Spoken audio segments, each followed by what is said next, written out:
السلام علیکم ویورس، میں ہوں آپ کا میزبان محمد طاہر، اور آج میں آپ کو حضرت ابوبکر رضی اللہ تعالیٰ عنہ کی بہت بہترین واقعہ سنانے جا رہا ہوں، تو آئے سنتے ہیں، ٹھیک ہے۔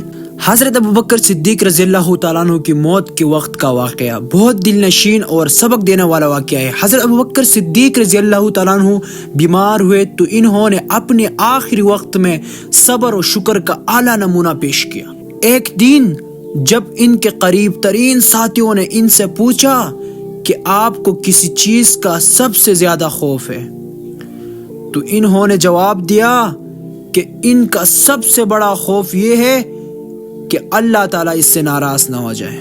ایسا وقت میں بھی انہوں نے اپنی زندگی کے ہر لمحہ میں اللہ کا رضا کو ترجیح دی۔ حضرت ابوبکر صدیق رضی اللہ تعالیٰ عنہ کی موت کے وقت کی یہ کیفیت ہمیں یہ سکھاتا ہے کہ ایمان اور اللہ کے رضا کے حصول کے لیے ہمیں ہر حالات میں صبر اور شکر کا مظاہرہ کرنا چاہیے۔ یہ واقعہ ہمیں یہ بھی یاد دلاتا ہے کہ صبر اور ایمان کے طاقت کسی طرح انسان کو ہر مشکل کے وقت میں مدد دیتا ہے۔ دوستو، سب آئے ہم سب مل کر اپنی زندگیوں میں حضرت ابوبکر صدیق رضی اللہ تعالیٰ عنہ کی طرح اللہ کے لیے صبر اور ایمان کے راستے پر چلے۔